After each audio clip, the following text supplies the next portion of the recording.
Welcome to the Business Growth Spotlight, where we shine the light and talk with business leaders from all over the world who are here sharing their expertise and wisdom so we can all grow together.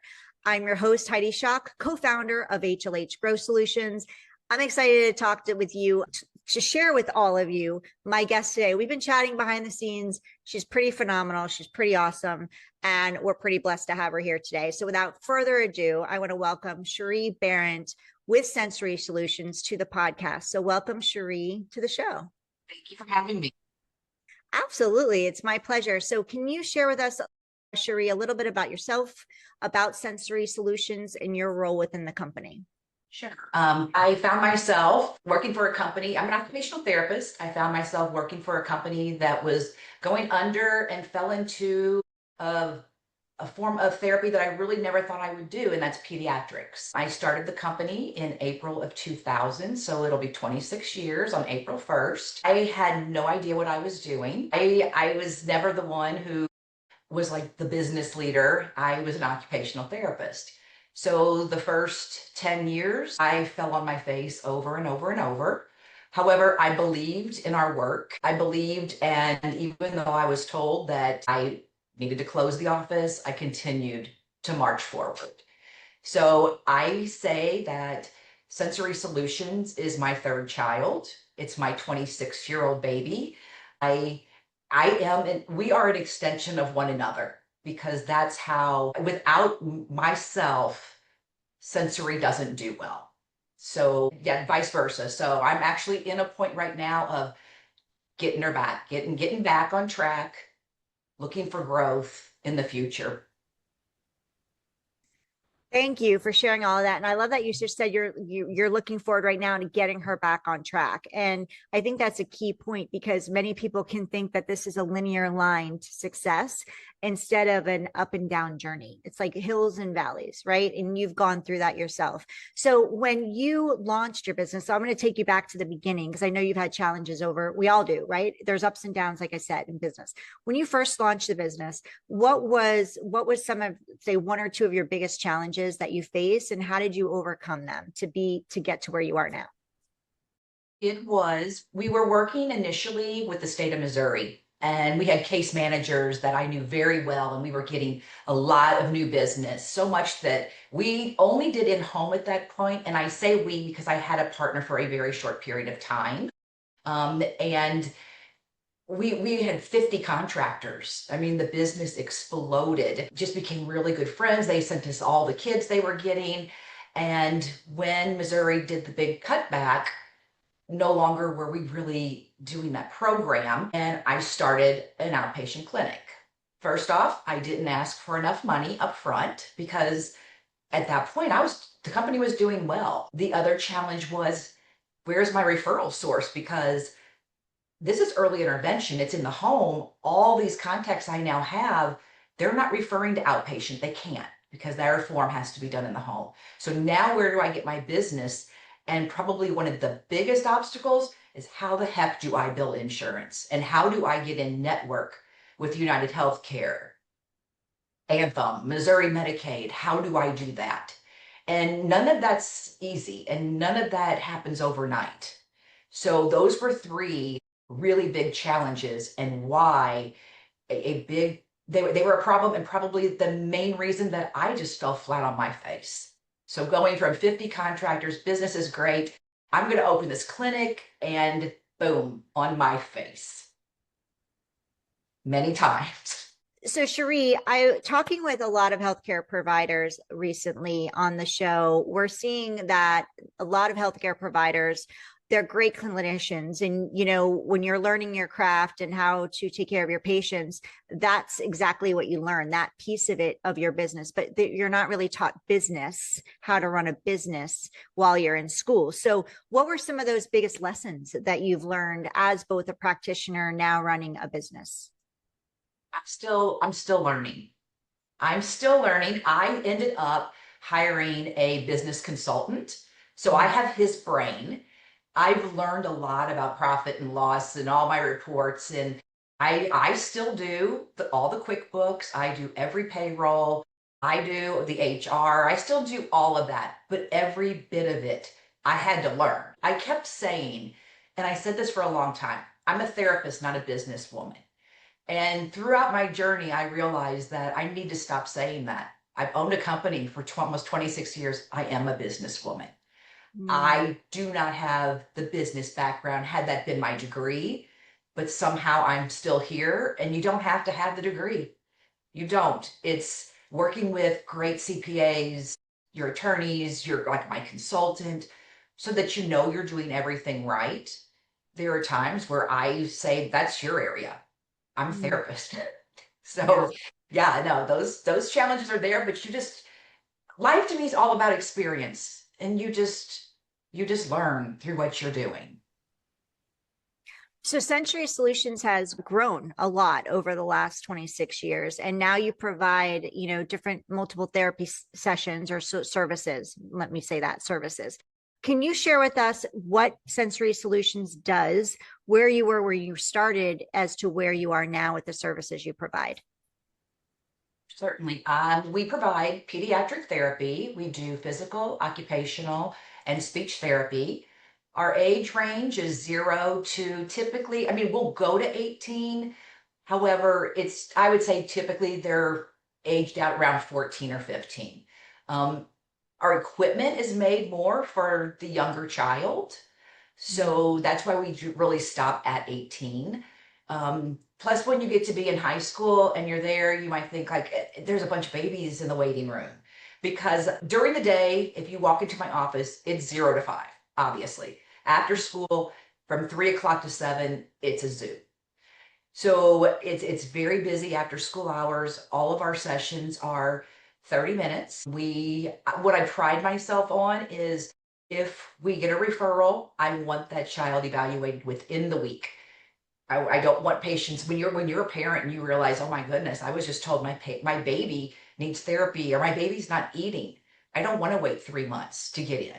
So as a parent and feeling what that felt like on the other side with a son that was developmentally delayed, I mm. demand that they are in within a week.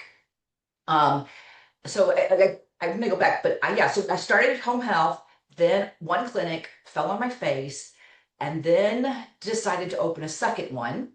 And what I learned was volume is what really makes this company successful. During COVID, I opened a third one in St. Louis, and I said, that's it, no more. Well, I had a speech pathologist that worked for me for almost 10 years in St. Louis, and she had gone to her hometown and she was raising her children in Paducah, Kentucky. And her husband called me and said, there's nothing here. Can we open one here? So I have Sensory Solutions Paducah and Kentucky. That is a separate business. So I own Sensory Solutions LLC by myself, and then I have a partner with Sensory Solutions Kentucky. So I Mm. said no more, no more. And then last year I opened one more in St. Louis. So I have four here, and our areas here are like North County, South County, East, and West. So I have a clinic in each county, like that area. I'm not opening anymore. Really, although we are Illinois, we have patients that come. Illinois needs something so bad, but then you get into a whole different ballgame with insurance. So Mm. yes, it has grown from hardly any referrals, no money. And it's funny because back then we did everything on paper. I have like even our schedule was like on a calendar on paper, and they would write down like how much money they brought in each day. And I will keep that forever. I love when I come across it at really that first year, how horrible it was. And that's why I was told, fold, and you can't do this. But here I am, 26 years later. I'm so proud that I stuck it out. I believe in it. I still believe in it. I always said that when I turn 60, I'm going to sell it. And now that that's 2 years away, there's no way. I'm not stopping because now I have even bigger dreams and bigger goals for sensory solutions. And Yeah. there's no way I'm stopping now. I love this so much. I love that. And you said it multiple times. Your belief was what mattered. Outside people can tell you what their thoughts are, right? And maybe on paper, you should have closed, you should have folded. But that belief in you is like, no, I know there's something here and it's just a matter of me figuring it out. And you took the time to figure it out. And thank goodness you did, because if you didn't, you have now 4 to 6 practices, right? 4 locally and 2 out of state, 1 or 2 out of state. It wouldn't be here. And all these people wouldn't be getting the level of service that you provide, which I'm sure differentiates you from others in your space. So big kudos to you. Our area of expertise is working with children that do not eat.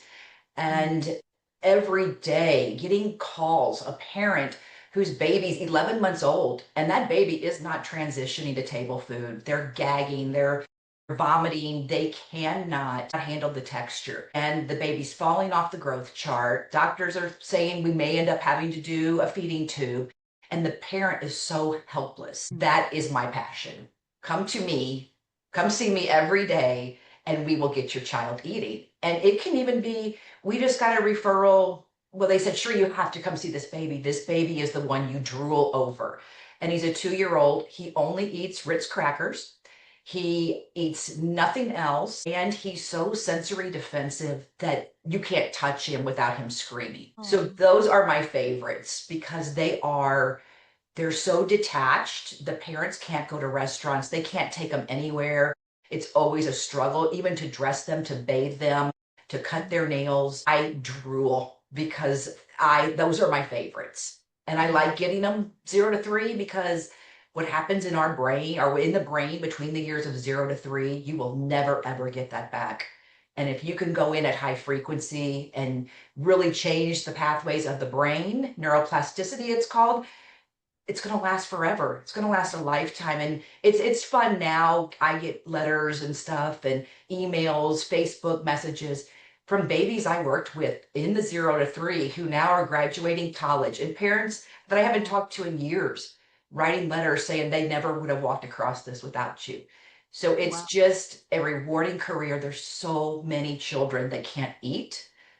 I mean, it's one thing if you can't talk and you can't walk, but when you're not eating, you're not going to talk or walk. I mean, and there's nothing out there that people really, that they can say, oh, here's where you need to go. There is help for you. But those are the parents I love helping the most because they're so desperate. Yeah. And to have those people reach out to you years and years and years, especially as when they were children, they couldn't speak, right? They couldn't speak, they weren't eating, and now you're getting the results. You're hearing from them and their parents saying thank you.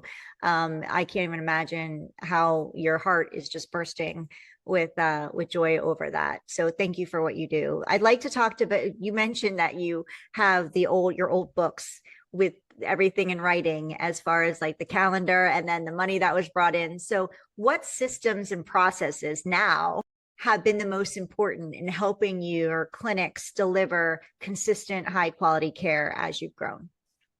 Yes. So definitely QuickBooks helped with all the accounting and keeping track of the financial side of things. And then we were really behind the time. And in 2020, we got our first EMR, electronic medical records, and that's been a lifesaver. Just as far as all the billing, it runs straight through the system to all the insurance companies and their clearinghouses. It saves time for my office staff, denials with insurance. Sometimes it even is able to correct documentation after every visit. It's been extremely helpful because everything we had before, and I still have 2 storage units in St. Louis that I just have to get to year 7, that I can have Shred-it come and take all those folders away, but I have to keep them 7 years. But yeah, it's been night and day, but it was something I do not like change. And this was going to be a big change, but it was during COVID and I had just decided to go with it the same month, like March, when COVID really hit. So it was kind of nice that we were able to ease into it because obviously we didn't have as many clients coming to the office. But now, I mean, it's been a lifesaver. So I'd like to talk a little bit about AI now that we talked about systems. How is AI affecting you? I've talked to some people, they're just kind of like dipping their toe in the water, especially in the medical space.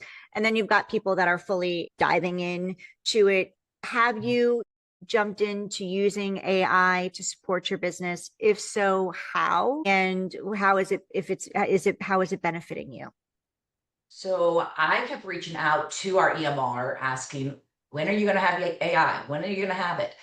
So they finally do. They just started it the end of February. So we do not have it yet. I have to figure out, to be completely honest, if it's going to actually benefit myself. It benefits the therapist. It comes at a higher expense. Every provider, it will cost $55 a month, and they will save a lot of time on documentation. However, if I can't put an extra visit in their schedule, then I'm actually losing money on it. Mhm. So we're just now kind of tiptoeing with this program. It's brand new. I do believe in it. I've got to figure out how to make it beneficial from a financial standpoint. Mm. So yeah, that's really, I mean, we're using it as far as like documents and other things that we're doing, but I feel that it is beneficial because a therapist, if they see 15 clients a day, that's a lot of documentation. Right. And we do a lot of team evaluations, and that's a lot of documentation. Yeah. So when you say the EMR is bringing the AI in, what AI type of, there's all different types. So what are they specifically doing? Is it the dictation and the transcription that they're going to be doing for them? Okay. Yeah. Which if they're spending, they're able to, I'm guessing if they can communicate and sit there and actually be it's going to allow them to be more present for their patient, right? Because they're able to see them, listen to them, and versus just taking notes the entire time while something else is in the background taking that for them. And then they don't have to spend time afterward. Some people, I've talked to one doctor, he's like, well, my issue is I can't read my writing. I sometimes have that same thing happen to me. Yeah, so he's like, I really need the dictation. Okay, so what trends are you seeing right now in pediatric therapy or child development that business leaders and parents should be paying attention to? I think it's always been there, but definitely the early intervention piece, the 0 to 3. Mm. Um, I think just different. We do AAC, which is a program that allows children who are nonverbal to be able to speak with a machine, a computer. So we do a lot of that. Um, I mean, OT, PT speech, there's constantly new programs, new teachings.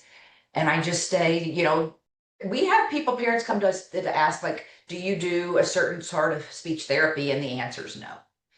But I feel that, as far as continuing education goes, that all of our therapists are up to date. We're constantly mentoring them and teaching and just making sure they're on top of everything that is happening in today's world from a therapy standpoint.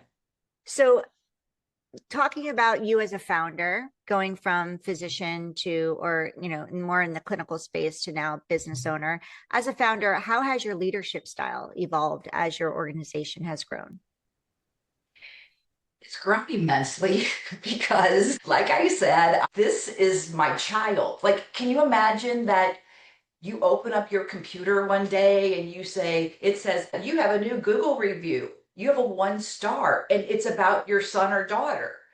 And so when I get a 1 star, like I take it very personally. However, as a female and as a human, I have grown so much because I can remember when I first started out in management, I had a very short fuse. I was in my early 30s. I just was kind of spicy and just, and if you don't want to work here, then don't let the door hit you in the butt kind of thing. I didn't tolerate much at all. As I developed and I grew older and my kids grew older and life happened, I became a little softer. And so now I feel that I listen. I listen a lot. I'm a good listener. Before, I didn't really want to hear what you had to say as much as I do now. I take it, my employees, I'm proud to say that a family feel. It is like one big family. And I hire a lot of therapists that are in their early 20s. And then they get engaged, and then they get married, then they start having babies, and it's just beautiful. And I always they're my daughters. Mhm. Here in St. Louis, I have 35 daughters. And it's not that I'm opposed to hiring a male.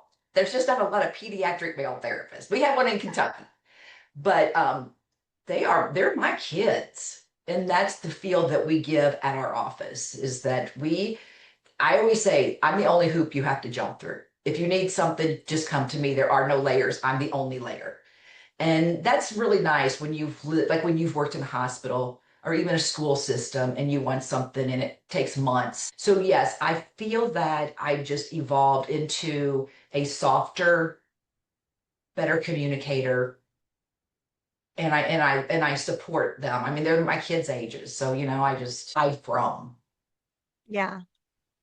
So let's talk about bringing in in all of your therapists. Like it's not easy to keep staff, right, in any space, but in the medical space it's a big challenge.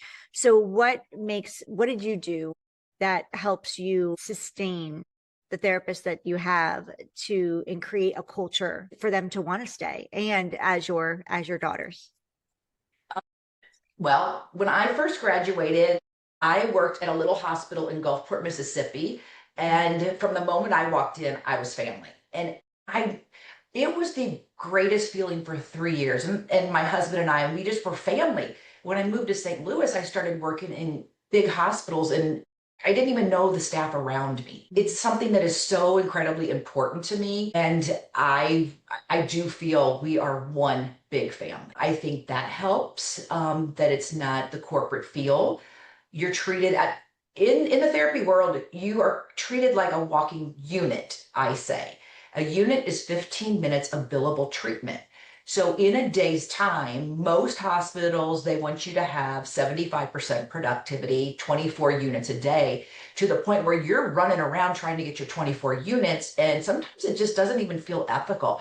It's they don't care so much about me as they do about that unit. So when I started sensory, I said, never will that word be used. We do not use that word. I prefer to invest in my therapists, their careers, their passions. They're productive anyway. And, but I've never counted a unit. I think that sets us apart. And we do things outside. Every year do a big holiday party where I invite their spouses. I do a big wine trip every year where I rent a big bus and we do things outside. I just had 6 of my managers to my own home and cooked them dinner. And I feel like seeing them outside work is also incredibly important. Mm. Yeah, I just think I value them as a therapist and as a human being. Yeah, that's so good. That's such good like gold nuggets right there for those listening who are building, bring in the people. It doesn't end at the end of the workday. And creating the culture inside is also what's going to show up on the outside to your patients, right? Mhm. Yeah, Right. absolutely. So Sheree, what's next? What's your big vision for, Century Solutions? What are the big goals for the next, say, 12 months or year? To bring in new business. I had some things happen and I kind of stepped away from the business. I was here, but I wasn't. And like I said earlier, I am Sensory Solutions. And if I'm not here and engaged, it doesn't do well. And 2 years ago, I had the largest turnover I've ever had. In the summertime is when we make the most revenue because kids are out of school. If I don't make it during that period, it's going to make the holidays and getting back to the summer months very, very difficult. In 2022 and 2023, I was like, hot dang, like my bottom number. I'm like, I did it. I did it. I did this. And then I had some personal things happen. I was a deer in headlights in my own life. And because of that, I digressed. I had a lot of therapists leave. I've in 20, the end of 2023, or 24, I fell on my face again. I have no choice but to bring it back, to be proud of what I'm building. I am stepping outside my comfort zone. I'm personally going back and meeting with doctors because I had stopped. They want to hear from me. I'm engaged. I'm going back to the office. My staff needs to see me there. I have big dreams and hopes that I'm turning it around and it's going to be the biggest it's ever been. And I have no doubt that I can do it.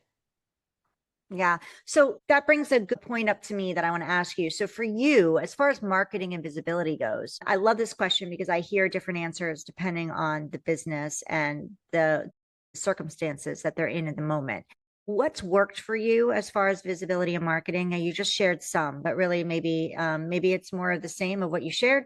Or maybe there are some other things that have worked. What's worked for you marketing visibility wise? And on the flip side of that coin, are there things that you've done that haven't worked that you thought would give you a better ROI and it just didn't?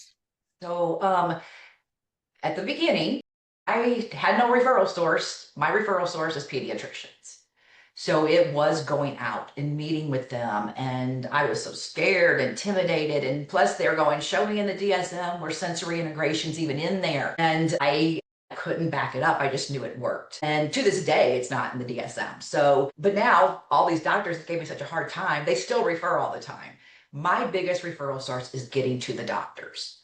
So it's also speaking at, we have a program called Parents as Teachers. It's run through our school districts where the first 3 years of life, they're in the family home once a month, making sure that child's developing, presenting to them if it's just the basics of sensory integration, if it's what to look for, like these are your red flags for a child not talking. These are where the guidelines should be. At 18 months, they should say this many words. It's getting out and training them and talking to them and school districts, moms groups. But at the end of the day, it's really the pediatricians is where it's at. And now from the time that I used to always go to now, there's so many new pediatricians that I've personally not met. And some I was actually, I printed out a report recently of how many referrals we've received from each doctor. And I'm really I was disappointed in myself that I haven't personally reached out to thank them for all these years of support and all the business. I kind of just took it for granted. And I'm going back and making amends for that. And I am going back out to meet with them, but things have changed. A lot of places won't allow lunches anymore. But I'm personally writing them thank you cards, things that I should have been doing all along to feed the relationship. But as far when we send flyers, we do a lot of social media. And our social media is now turning into more interviews Mm. and videos and coming in and doing interviews with my staff, parents. They're switching it a little bit, which I really like that. Yeah. So are you doing on social? I was curious if social was even viable if you're really targeting the doctors and that face to face is really what's working the best. For social, is it more about like a thought leadership platform for you to kind of get the message out there of for parents especially that aren't understanding what's happening with their baby because again they don't come with books. There's no to do, here you go, here's how you handle all of this stuff. Is that what your social media is leaning toward, more of getting in front of the doctors, or is it like a combination of both? That we're trying to reach families. Yeah. We're trying to reach families and get out to them. I mean, we have like Tuesdays, Toy Tuesday, where we do a picture of a toy and explain, how it might help your child from a developmental standpoint. Um, we've recently got into TikTok and just getting out there more on, that platform. But Yeah. we're really at that point hitting young parents. Yeah. Yeah. So if I could give you a magic wand, Sheree, and you can wave it over one challenge or issue you're having right now that you could go poof, take it away, what would that be and why? It would be the revenue, my revenue, because I lost it in 2024 during the summer months. It's really impacted my cash flow because it's snowballed. It's snowballed because I honestly I was not able to hire 9 new employees until the end of last year during my slow time. So that it kind of backfired, but now I have the bodies. It's March is when I start my busy time. I say, put on your roller skates, let's go. It's March. And I've been saying, I can't wait for March, can't wait for March. Well, now it's here. Put on your roller skates because between March and September, you're going to need them because we get so busy. So I would poof what my numbers look like right now today if I could. But at the end of the day, I feel I still have to, life's all about lessons. And this was still a lesson for me. And I Yeah. feel I have to go through the valleys. Like I have to go through the tough times to make me a better person when I'm on the other side. Well, if anybody can get through those times, it's you, because you've proven it over and over and over again. So there's already results from, the results leave cues for the, success leaves cues, and you've already been successful many times over. So you'll definitely do it again. Can you share with our listeners how they can reach out to you? How can they connect with you, Sheree, and learn more about you and Sensory Solutions? The website, and it's Sensory Solutions, SENSORY solutions.org. My personal email is Sheree, SHEREE, at sensorysolutions.org. So that's my personal email and the website. Feel free to reach out on either. I'd be happy to talk to you. Amazing. So for those of you listening or watching us on YouTube, thank you. Sheree and I are appreciative that you're here with us. If you know of anybody, any parents that would benefit from hearing Sheree today and her message and all about what her company and business provides for young children, please share this. It can be a very challenging, scary time for parents who don't understand what's happening or what's going on with their child, and they really need support. Sheree is definitely a great resource and a person to connect them with. If even also doctors, if you are a doctor or know of a doctor out there that works with young children in the pediatric space and they could benefit from hearing Sheree's message and from her today, please share this out. This is how we get to support Sheree for her time here today. And also in their mission of really helping these children. If you're listening to us on your favorite podcast platform, thank you. We appreciate you. We would love for you to leave a review, preferably 5 stars. That helps the platform push out this episode as well as our podcast to support Sheree and support her mission of helping more children and letting more parents, young parents, and also pediatric doctors, pediatricians, know about her and the resources she has available. So we'd love for you to do that, as well as share the episode to anybody that you think would benefit from this. And we also go to sensorysolutions.org. That's with an S. Sensory Solutions is plural.org. You can also reach out to Sheree via email and also social media. We will have all of her contact information inside the show notes. So if you're driving, don't worry about it. We got you. Go to the show notes. It's all there for you. Sheree, before I let you go and we wrap up, is there anything that you'd like to share or say that I didn't get to ask you or we didn't touch on today? I feel like we touched on the things I really wanted to talk about, which was our feeding program, also my personal growth, and just, how important Sensory Solutions is to me, and realizing that I'm not walking away no matter how hard it might be, because a couple of years ago when it got tough, I thought I'm just going to sell it. Don't do it. Don't do it. Stick it out. We'll see where it ends for me, but I have really big hopes and dreams that it's going to be just fine.